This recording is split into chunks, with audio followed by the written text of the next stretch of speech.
Si vous êtes un travailleur autonome au Québec et que vous envisagez de contracter un prêt, une marge de crédit ou même une hypothèque, vous êtes au bon endroit. Aujourd'hui, je vais vous expliquer tout ce que vous devez savoir pour obtenir l'approbation de ces produits financiers, en tenant compte du contexte juridique unique du Québec. Commençons par le commencement. Qu'est-ce que la solvabilité? En gros, la solvabilité représente votre capacité à honorer vos engagements financiers à long terme. Les prêteurs examineront la stabilité de vos revenus, votre code de crédit et votre santé financière globale. En tant que travailleur autonome, il peut être un peu plus difficile de prouver cela qu'en ayant un salaire régulier. Tout d'abord, vous devrez avoir des antécédents de revenus bien documentés. En règle générale, les prêteurs veulent voir au moins 2 années de relevés financiers, de déclaration de revenus et d'avis de cotisation. Plus vos revenus sont stables et élevés, meilleures sont vos chances d'approbation. Donc, si vos revenus fluctuent, pensez à faire une moyenne sur quelques années pour présenter une image plus stable. Passons maintenant à la cote de crédit. Votre code de crédit est une représentation numérique de votre solvabilité. Au Québec, comme dans le reste du Canada, une bonne cote est généralement de 700 ou plus. Si votre cote n'est pas encore au point, ne vous inquiétez pas. Vous pouvez l'améliorer en remboursant vos dettes à temps, en maintenant un faible solde sur vos cartes de crédit et en évitant de multiples demandes de crédit. En ce qui concerne l'obtention d'une marge de crédit ou d'un prêt, le fait d'avoir une garantie peut changer la donne. Il peut s'agir de votre maison, de votre voiture ou de tout autre bien de valeur.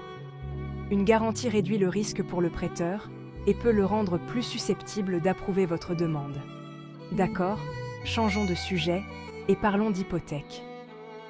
Au Québec, le processus d'approbation d'une hypothèque pour les travailleurs autonomes est un peu plus strict. Vous devrez fournir un dossier complet comprenant vos documents de revenus, des antécédents de crédit solides et peut-être même une mise de fonds plus élevée. Certains prêteurs peuvent exiger une mise de fonds de 20% ou plus pour compenser le risque perçu. Un conseil? Travaillez avec un courtier hypothécaire qui comprend les défis uniques auxquels sont confrontés les travailleurs autonomes.